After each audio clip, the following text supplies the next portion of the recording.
किन किया। तिलक नीलाट न किन किया।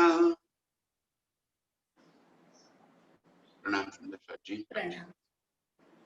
आप हक श्रीराजी महाराज वेदांत के धनी सच्चिदानंद स्वरूप आप श्री प्राणनाथ जी हमें प्रीतम के मुखारविंद की मुख कमल की शोभा का वर्णन करते हुए तिलक की शोभा बता रहे। कल हमने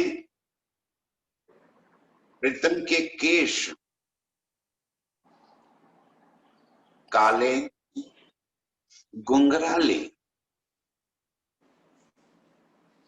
और बिल्कुल सही ढंग से सजे हुए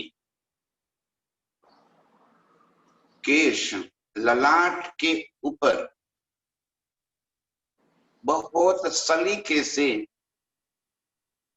शोभायमान हो रहे। उन केश की एक रेखा जैसे बनती हुई लमणे तक पहुंचती है। ध्यान से सुंदर साथ जी ये बात अपनी आत्म की नजरों से प्रीतम के मुख कमल को देखने की आप कोशिश कीजिए, प्रयास कीजिए। बाल प्रीतम के ऐसे सजे हुए हैं कि ललाट के ऊपर दोनों कानों की तरफ एक समान जैसे रेखा चल रही है, लवने तक पहुंचती। लवने कहते हैं कान के आगे के हिस्से को, जहां कुछ बाल गालों के ऊपर कान की बूट की भी बूट है, जहां तक वो नीचे तक होते हैं, उसे लवणे कहा है। कान के आगे कान की बूट तक नीचे की तरफ जो बाल होते हैं, दूरी बंद धनी जी कह रहे कि बिल्कुल सीधी तरह से, और फिर वही लाइन कान के पीछे की तरफ चलती हुई दोनों तरफ से आकर सेंटर में मिल जाती। ऊपर हो गई केश की ये लाइन, इसी तरह नीचे की तरफ में नेत्र और नेत्र के ऊपर की बाहें, जिसे हम ब्रह्मर कहते हैं, आईब्रो कहते हैं। ये आईब्रो ललाट के मध्य से दोनों तरफ पतली होते हुई अनिदार नेत्र की अनिया तक आगे चल जाती है, कानों की तरफ। भौं के एक भी बाल जैसे आगे पीछे न होते हुए बिल्कुल समान रूप से नजर आ रहे। अब भौं के रंग, बालों के रंग बिल्कुल गहरी काली लिए हुए, और सर के बाल भी इतने ही गहरे काले, और बीच में जो ललाट है उज्जवल गौर, चमकदार और उज्जवल गोरा। बाल काले, बीच में ललाट उज्जवल गौर, और फिर नीचे नेत्र के ऊपर जो भौं है और भौहें गहरी कालक लिए। कितना सुंदर मधुर दृश्य प्रीतम बता रहे थे। ये जो शोभा है, दोनों तरफ काले बाल और बीच में घोर उज्जवल ललाट प्रीतम का इतना सुंदर शोभायमान हो रहा है। इतना ही नहीं,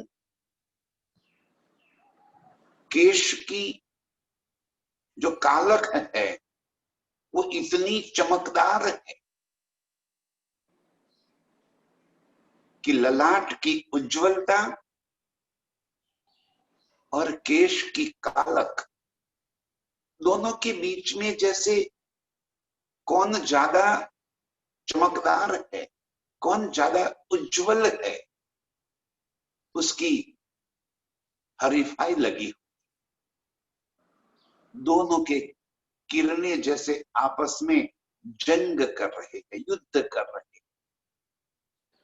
इतनी सुंदरता प्रीतम के मुखमंडल के ऊपर ललाट में शोभित है।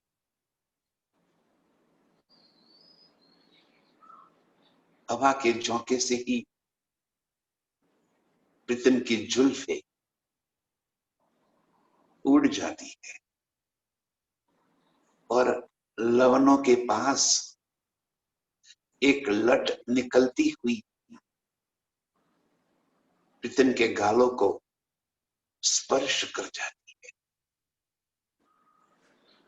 प्रीतम अपनी उंगली से फिर उस लट को अपने कानों के पीछे यूं ही सजा देते हैं।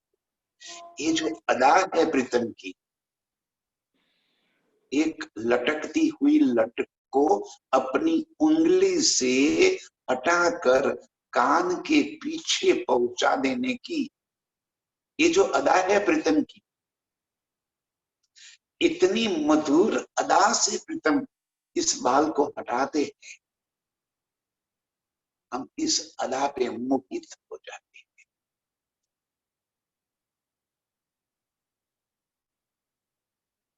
केश सुगंधित तेल जिसे चूहे कहते हैं, सुगंधित तेल में भिगोए हुए खुशबूदार अपार सुंदरता लिए प्रीतम के एक केश सुहाते हैं।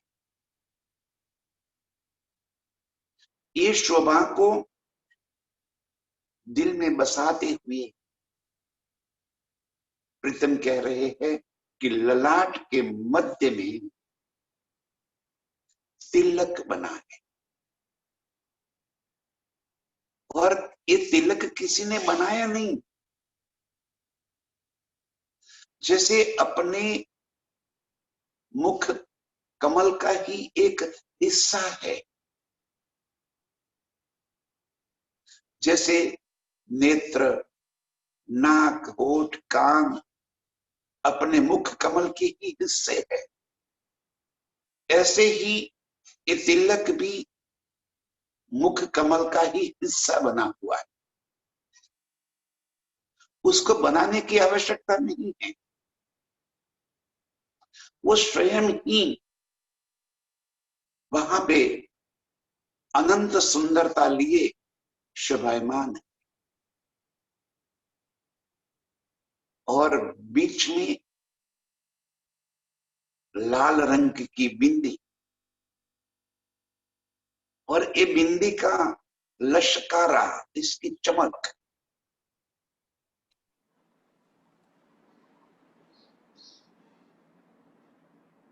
कई रंग उसके अंदर बदलते। तिलक के किनार में भी दोनों जो लाइन बनी हुई है उनमें भी बार बार कई रंग की शोभा, बार बार रंग जैसे नए नए, इतनी सुंदर तिलक जैसे बहुत चाव से बनाई हो। वैसे भी जब ललाट के बीच में बिंदी लग जाती है तो पूरे मुख कमल की शोभा और अधिक आकर्षक लग जाती है।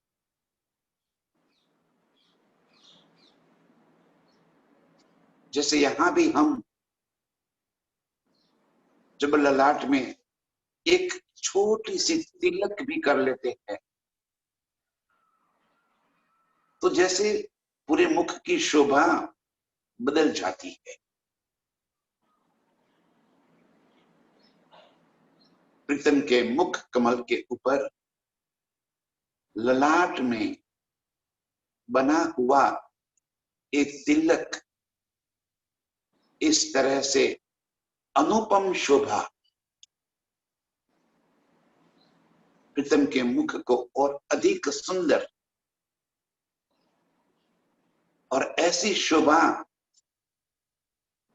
जैसे वो तिलक अपने अंग का ही, मुख का ही एक अंग हो, उस अंग का ही एक हिस्सा हो। अर्श में बनाने की तो कोई चीज आवश्यकता ही नहीं है,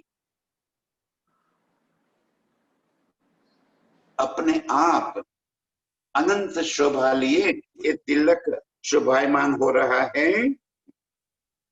कोई रंग खूबी खिन में शोभा गिनती होए ना कीना।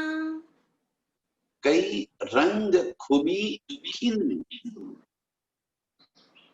ये तिलक की दोनों रेखाओं के अंदर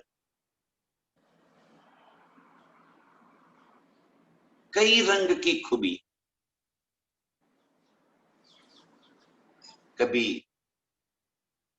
पीला रंग दिखाई पड़ जाता है, कभी सुनहरा नजर आ जाता है, कभी क्रीम नजर आ जाता है। उन रेखाओं के बीच में जो बिंदी लगी है वो भी पल पल में कई रंग बदल देती है। धनी जी कह रहे कि ये शोभा जो तिलक की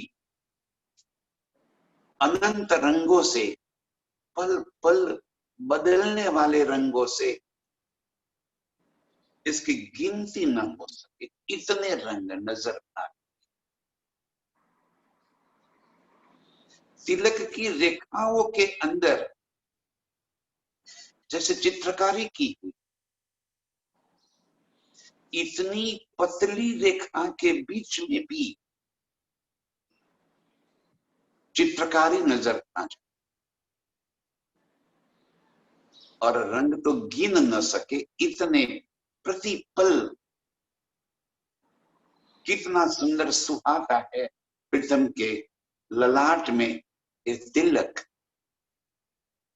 इस तिलक से मेरी नजर ही नहीं हटती है। देहो इंद्री फरे बकी देखो तो इल्लत फाना। ये जो हमें यहाँ पे देह मिली है, ये जो पांच तत्व का शरीर हमने धारण कर रखा है, धनी जी कह रहे ये फरेब का, झूठ का है और पल भर में मिट जाएगा। आज है कल नहीं भी रहेगा। ये उम्र बीत गई पता भी नहीं चल रहा है। जैसे मुट्ठी में नदी की रेत भरी हो और कण कण कण करके वो सरक जावे, वो मुट्ठी खाली हो जाए पता भी नहीं चलता है। इसी तरह ये जो तन हमें मिला है। धनी जी कह रहे कि झूठ का निश्चित रूप से मिटने वाला, खत्म हो जाने वाला ऐसा जो देह हमें मिला है, सो क्यों कहे बका सुभान मुखा, इन अंग की जो रसना। ऐसे इस मुख की जिह्वा से अखंड परम धाम के मेरे प्रीतम के मुख का वर्णन कैसे हो सकता है?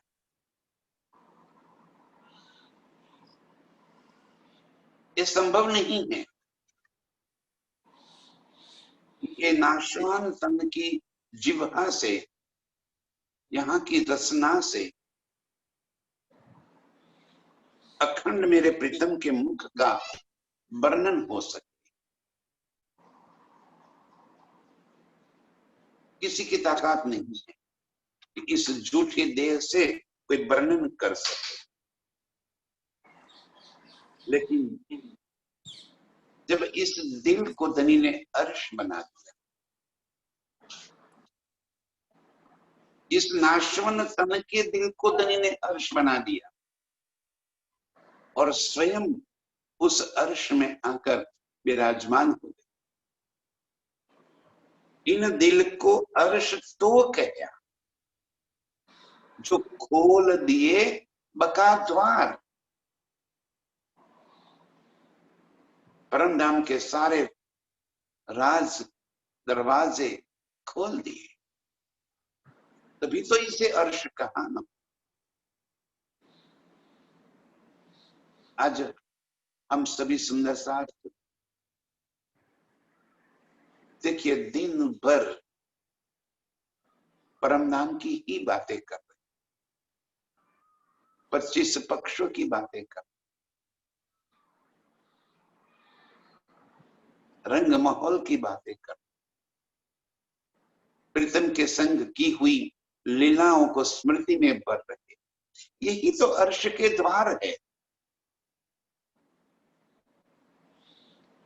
कि परमधाम की सारी हकीकत हमारी समझ में आ जाए।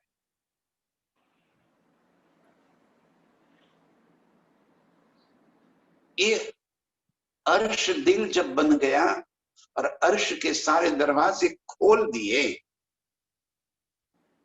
तब तो ताथे फिर फिर वर्णन करूं हक वाहिदत का सिनगार। इस वास्ते अर्श दिल बन गया, इससे इसके बलबूते पर हमारी कोई ताकत हैसियत नहीं है। इस झूठ के किसी भी तन की हैसियत नहीं है कि अर्श का वर्णन कर सके, अपने प्रीतम के स्वरूप को यहाँ पे बता सके। हमारे दिल को अर्श कर कर जब प्रीतम अंदर बैठे, तब अर्श के सारे द्वार खुल गए। खेल और खिलौने, खिलौने और खाविंद, सारी हकीकत अर्श की अब हमारे दिल के अंदर आ गई। इसलिए तो अर्श दिल कहा। अर्श दिल इसी बात से कहलाया कि इसके अंदर अर्श की नेमतें भर गई। धनी जी कह रहे कि इस झूठे तन के झूठे जुबान को, जो पल भर में मिटने वाली है, इस जुबान से कभी भी कोई भी अखंड परम नाम का, मेरे प्रीतम के मुखारविंद का, उस मुख कमल की शोभा का वर्णन नहीं हो सकता। ये स्वयं धनी जी ही अमर रूहों के दिल को अर्श बनाकर उस अर्श में बैठकर इस शोभा का वर्णन करवा रहे हैं। नासिका हक सूरत की, ये जो श्वास देत खुशबोए। केश, ललाट, बाहें, अब जो तिलक है वो तिलक की दोनों रेखाएं ललाट से उतरती हुई नासिका तक पहुंच गई। इसलिए तो सबसे पहले नासिका नजरों में आ रही है। वैसे भी मुख की शोभा नासिका से और अधिक सुंदर दिखती। मेरे प्रीतम की नासिका कैसी है, उस नाक का वर्णन करते हुए धनी जी बता रहे हैं। नासिका हक सूरत की, ये जो श्वास देत खुशबुए। जब सांस लेकर श्वास छोड़ देते हैं तब उस छोड़ी हुई हवा के संग प्रीतम की मधुर खुशबू भी हवा में फैल जाती।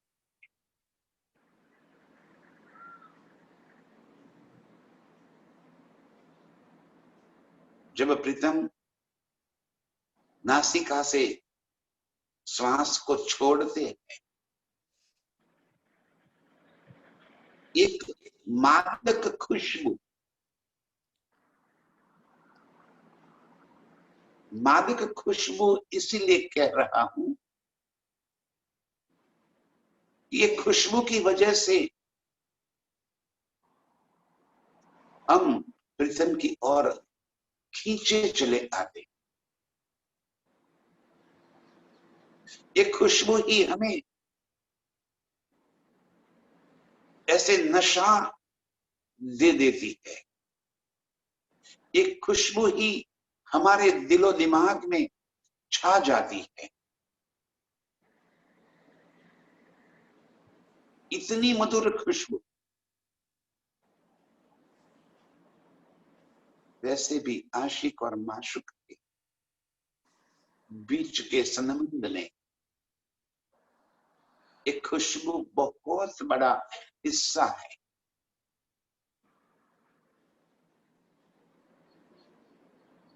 प्रियतम के अंग की खुशबू रूह को इतनी अधिक सुंदर लगती है। और ये तो मेरे सुभान, मेरे प्रीतम, उनके नासिका से जब श्वास छोड़ते हैं तो ये मधुर खुशबू हमें प्रीतम की ओर लालयित करके खींच रही है।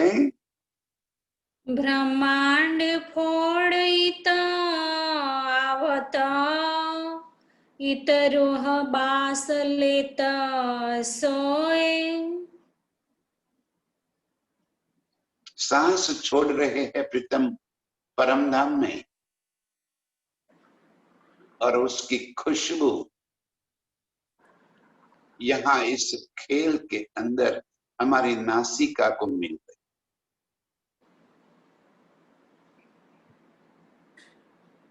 आज ये जो प्रीतम के मुख का शोभा का गुणों का जो वर्णन हम कर रहे हैं, ये खुशबू ही तो है मेरे प्रीतम की।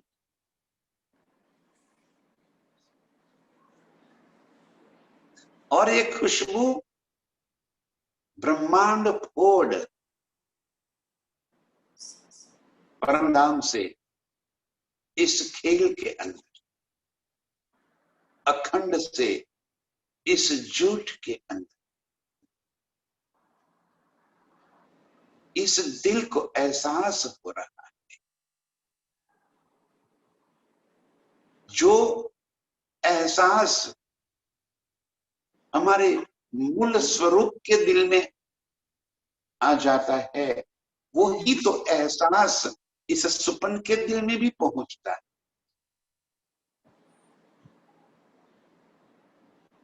दोनों दिल अरस परस एक हुए, खबरे आवत जात पर्दे से। यहाँ की सारी हकीकत, यहाँ के दिल के सारे भाव जब परात्म के दिल में पहुंच जाते हैं, तो परात्म के दिल के भाव इस खेल के दिल तक नहीं पहुंचता। जब जागृत रूप अपने निज स्वरूप से इस खुशबू का एहसास करती है, तो वो ही एहसास इस सुपन के तन की नासिका में भी पहुंच जाता है। दिलीप जी कह रहे हैं, ये नासिका से मधुर मादक खुशबू प्रीतम के अंग अंग से निकलती हुई जो फैल रही है, वो खुशबू यहाँ हम रूहों के नासिका तक पहुंच जाती और हमें प्रीतम की और अधिक तीव्रता से खींचती चली जाती। इतनी मधुर खुशबू हम यहाँ भी एहसास कर पाते हैं। बिन मोमिन कोई ना ले सके, हक नासिका गुण। प्रीतम के नासिका के एक गुण बिना मोमिन के और कोई नहीं ले सकता। जो निस्बती रूहे है प्रीतम की अंग रूप अंगनाएं, जिनकी सुरता इस खेल के अंदर आई हुई है, वो ही तो प्रीतम के इन गुणों को आत्मसात कर पाए। प्रीतम के नासिका के गुण, ये जो मादक खुशबू है, ये नासिका के गुण, नासिका की बनावट कुछ और है।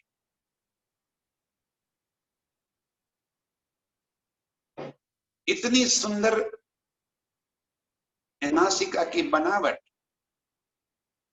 और इसके गुण अर्श की रूहों के सिवा और कोई नहीं ले सकता। कहया और शहक वतन, सो किया दिल जीना। इस वास्ते इस गुणों का, इस स्वरूप का जिसने भी एहसास कर लिया, उस दिल को अर्श दिल कहा। कंठस्थ कर लेना और बात है,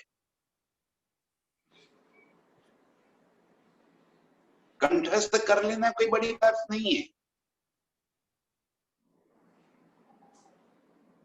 किसी की याददाश्त बहुत तेज हो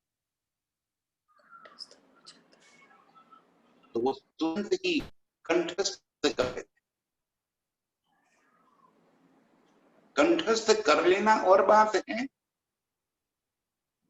और उसका एहसास कर लेना और बात है।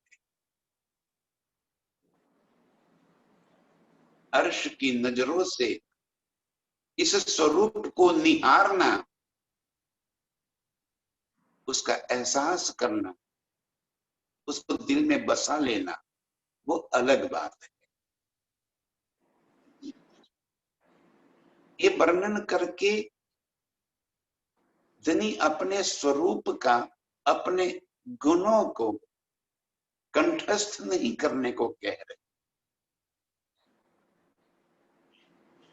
अर्श की जो रूहें हैं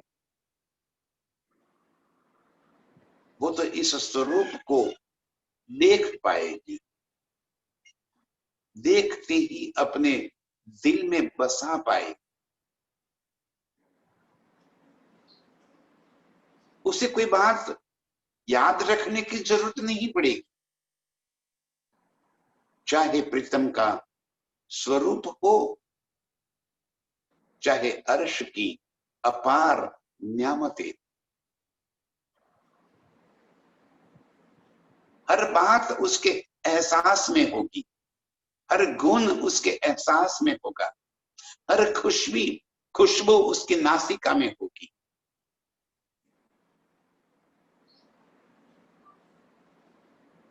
अर्श की एक झलक उसके दिल में समा जाए। इसीलिए कहा अर्श हक वतन। अर्श मेरे प्रीतम का ही वतन स्थान, और वो अर्श हमारा दिल बन गए, तो सारे अर्श के गुण हमारे दिल में बस गए। हम यहाँ पे जिस स्थान पे, जिस घर में रहते हैं, उस घर की कोई बात हमें कंठस्थ नहीं करनी पड़ती,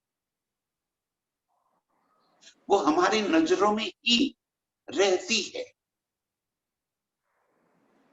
घर के किस कोने में, किस कबाट में, किस डिब्बी में क्या चीज रखी हुई है, वो हमें पता ही होता है, उसे याद भी नहीं करना पड़ता, वो अंदर होता ही है। अर्श इसी तरह हमारा दिल में बसा हुआ है। अर्श की सारी न्यामतें हमारे दिल में बस गई, और अर्श की सबसे बड़ी न्यामत यदि कोई है तो वो मेरे प्रीतम का स्वरूप है। मेरे प्रीतम से बड़ी न्यामत हमारे लिए और क्या हो सकती है। मेरे प्रीतम के अंग अंग का जो सुख हमें मिल रहा है, उससे बड़ी न्यामत और क्या हो सकती है। अर्श के सारे स्थान हमारे खेलने के ठौर, और उन सारे स्थानों की शोभा और सुख यदि प्रीतम हमारे संग है तो वो शोभा है, बाकी तो नीरस है, उसमें कोई रस ही नहीं है। यदि सारा रस है तो वो मेरे प्रीतम है। अर्श हमारे दिल को बना दिया, जिस तन के अंदर, जिस दिल को अर्श बन गया, उस दिल में अर्श की ये सारी शोभा, मेरे प्रीतम के मुख के सारे गुण, सारी सुंदरता उसके दिल में बस जाती है। हक सूरत की बारीकियां ये जाने अर्श अरवाहे। और इस तरह हक सूरत की बारीकियां, मेरे प्रीतम के मुख की ये बारीक रेखाएं, ये भी हम अर्श की अरवाहों के सिवा, हम रूहों के सिवा और कोई नहीं जानता।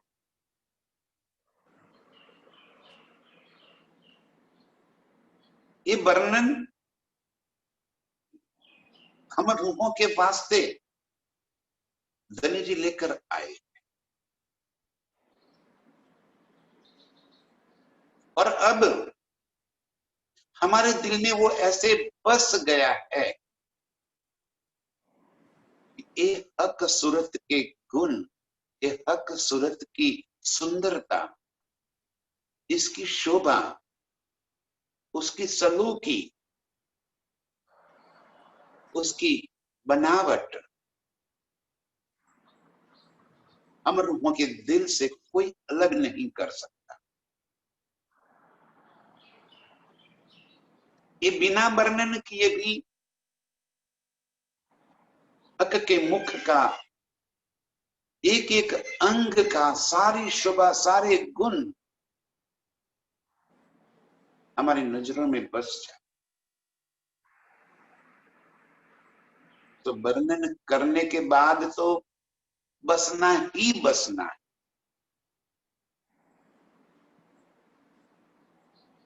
ऐसे मेरे प्रीतम के मुख के गुण, धनी जी कह रहे कि हम अर्श की अरवाहें, हम रूहों के सिवा और कौन जान सकता है, जो है ही हमारे वास्ते, जिसके वारस ही हम हैं, जिसके अधिकारी हम हैं, तो हम रूहों के सिवा ये बात और कौन जान सकता है।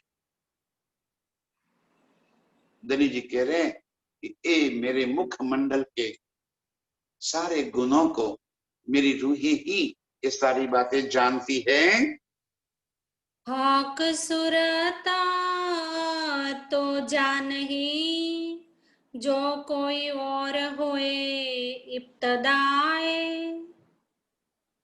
दूसरा कोई तो तब जाने जो होए इब्तदाए, मूल से, शुरू से, जो अर्श की होवे वो ही तो जाने। हक सूरत सो जाने, धनी जी कह रहे हैं हक सूरत को वो ही जान पाए जो होए इब्तदाए,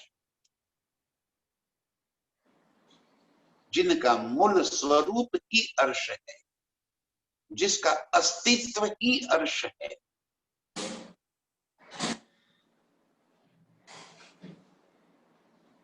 उनके सिवा और कोई कैसे जान सकता है। जो रात दिन प्रीतम के संग लीला करने वाली, प्रीतम के मुख को हमने ऐसे घूर घूर के देखा है, प्रीतम के मुख के इन गुणों को हमने ऐसे अनुभव में लिया है, तो हमारे सिवा और कौन जान सकता। धनी जी कह रहे जो होवे इब्तदाई, जो वहीं की हो वो ही तो ये बातें जान पाए। एक लवे होसी टुक टुक, एक शब्द प्रीतम के मुख का क्या बोल दिया,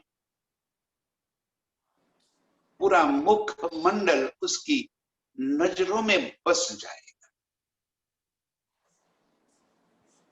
एक शब्द ही कहने की आवश्यकता होती है, पूरा विस्तार से कहने की जरूरत नहीं पड़ जाती। अर्श के इन सुखों को धनी जी कह रहे हैं, और कोई तो ले सके जो होवे इब्तदा। दूसरा कोई तो तब ले सके जो अर्श का हो, जो वतनी, जो प्रीतम के अंग, जो निस्बती हो, जो वाहिदत का, जो खिलवत के, जो हकीकत की रूहे, जो मारी के दिल के टुकड़े हैं, उनके अंग रूप है, वो रूहे जाने, और कोई इस सुख को नहीं ले पा सकता। तीन खुने तले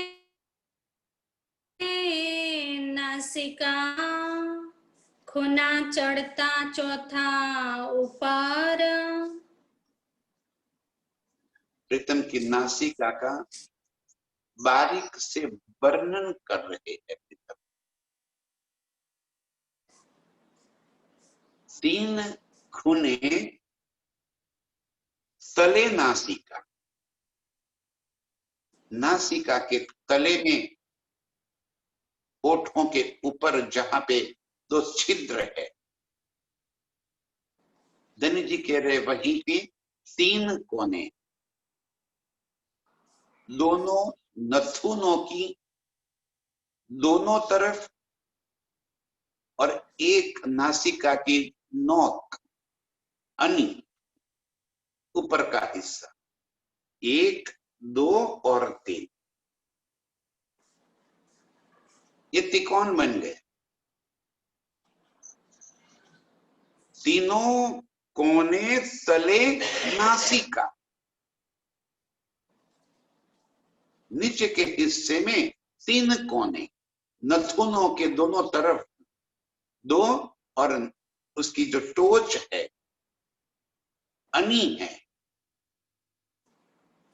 वो तीसरा कोना, और चौथा ऊपर लग गया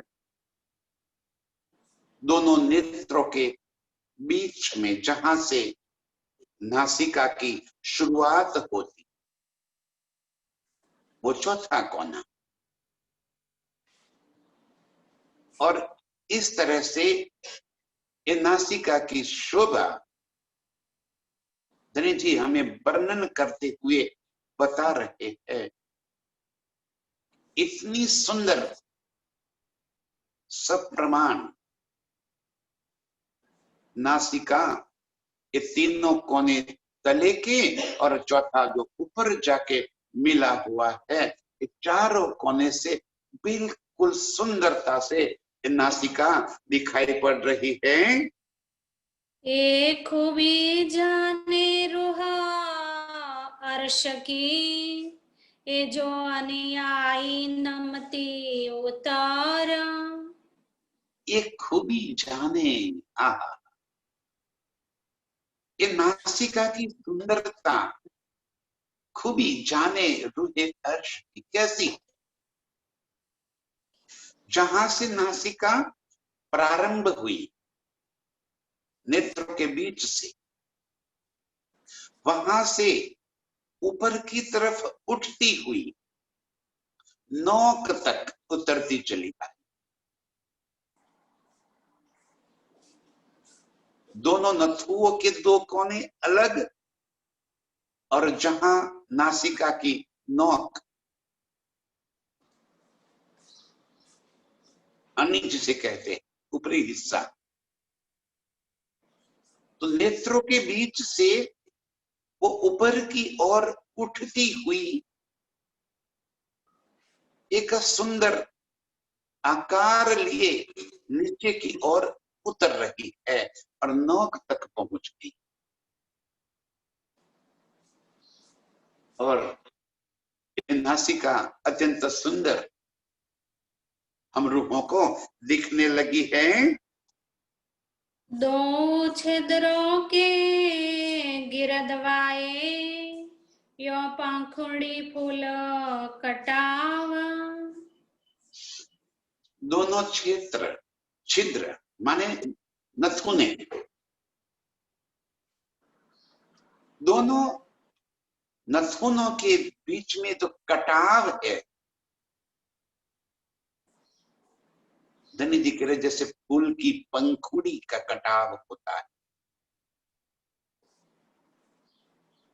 नीचे की तरफ गोल और ऊपर अनी। फूल की जो पंखुड़ी होती है, जरा आप देख लीजिए कोई भी फूल की पंखुड़ी को, नीचे की तरफ गोलाई होती है और नोक निकली हुई होती है। दोनों छिद्र जो नथुने हैं, नथुनों की बनावट धनी जी कह रहे कि इस तरह की है कि नीचे के हिस्से में गोलाई और जहां नोक है नासिका की जो अनी है, वहां पे वो दोनों छिद्र ऐसे मिले हुए हैं कि जैसे कोई फूल की पंखुड़ी, वहीं पे उसकी नक्शकारी करके रखी। फूल की पंखुड़ी का जैसा कटाव होता है, वैसे ही कटाव नथुनों के शोभायमान होते। नाक की सुंदरता का वर्णन, नाक की बनावट का वर्णन कितने सुंदर तरीके से प्रीतम बता रहे हैं। नथुनों में जैसे फूल की पंखुड़ी जैसे कटाव दिखाई दे रहा है। बीच अनी आई जो नासिका, ये मोमिन जाने मुख भाव। और बीच अनी आई जो नासिका, जो नोक है नासिका की, जो अनी है ऊपरी टोच का हिस्सा, इतना सुंदर नासिका दिखाई पड़ रही है। और उस नासिका से जो भाव प्रीतम व्यक्त कर रहे हैं, वो अर्श की अरवाहे हम रूहों के सिवा और कौन जान सकता है।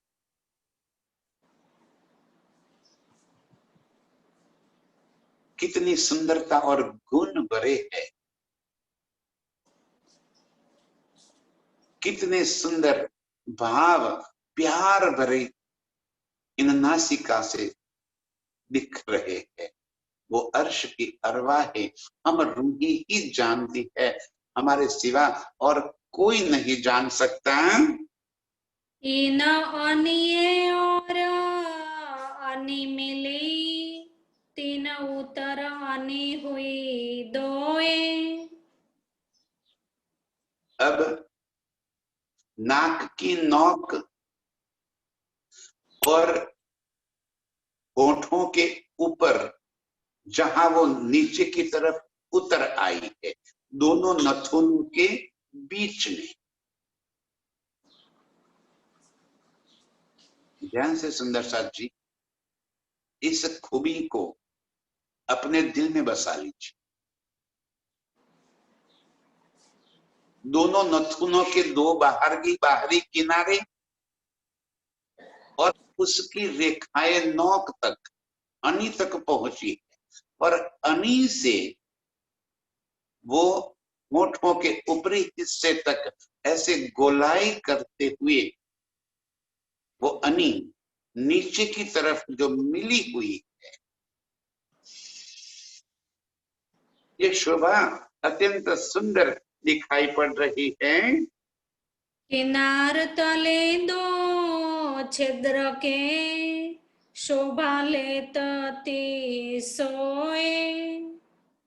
ये नासिका की नोक और बीच में जो नीचे की तरफ ऐसे गोल घूमकर होठों के ऊपरी हिस्से में, दोनों नथुनों के बीच में जहां वो नासिका का रेखा मिली हुई, जिसकी वजह से दोनों नथुने अलग दिखाई पड़ रहे,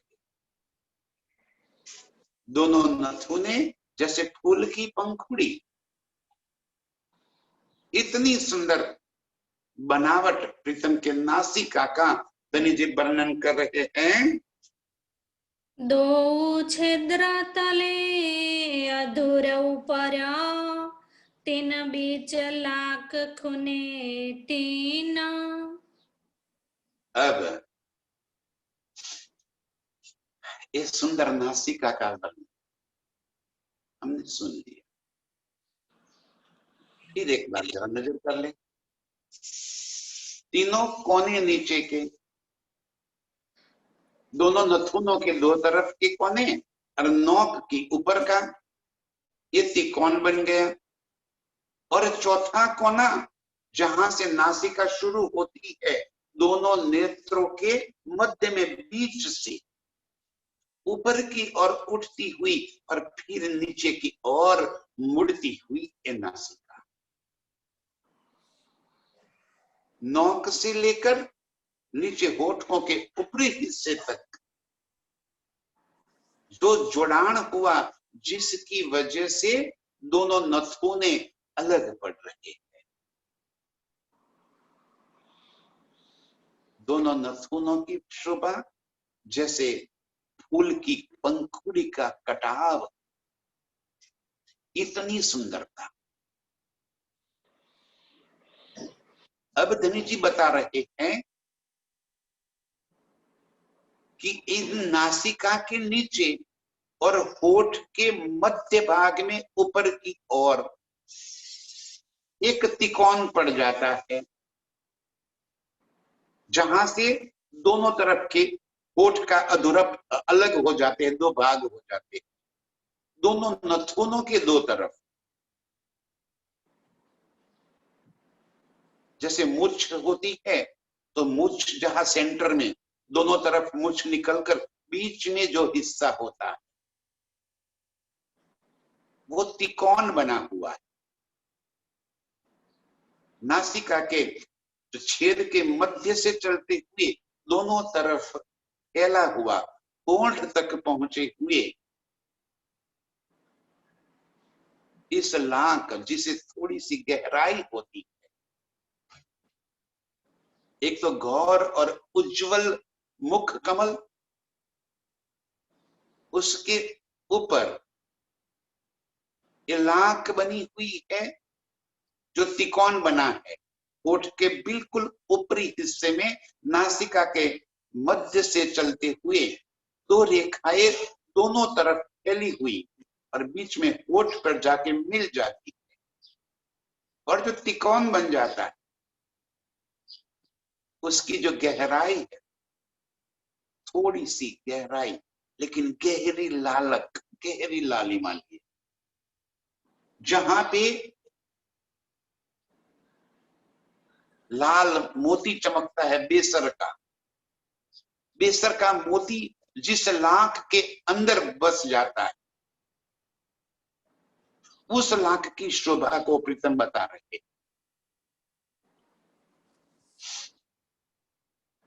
इतनी बारीक रेखाओं का वर्णन करते हुए, ताकि हमारे नजरों के सामने प्रीतम का वो स्वरूप ऐसा ही बन जाए।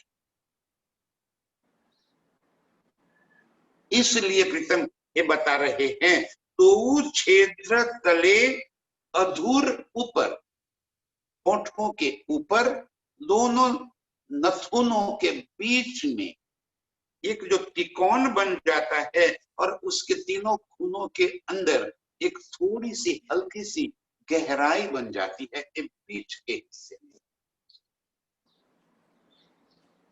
और वो गहराई की लालिमा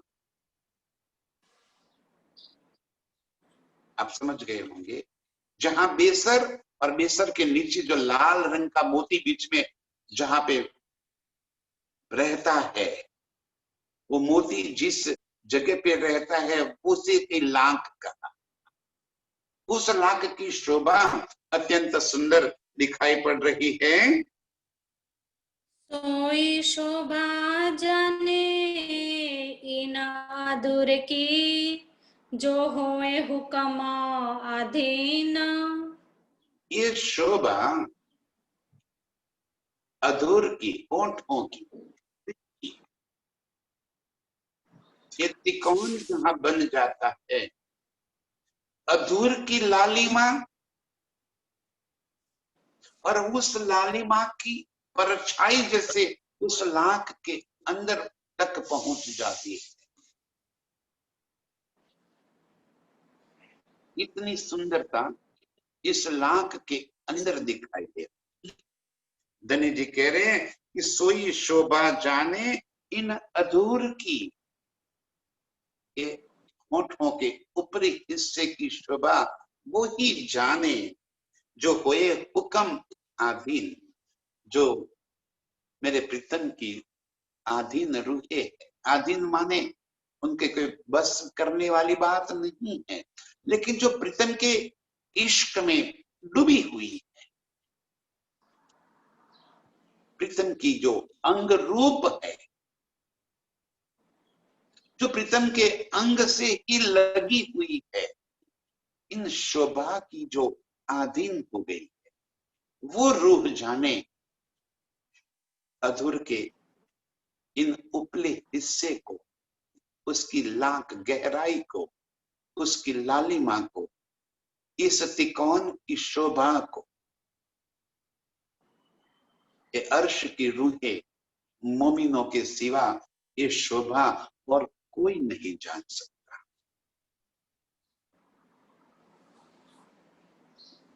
इतना सा सुख प्रीतम ने दे दिया। ये नासिका की शोभा दिल में बसाने वाली,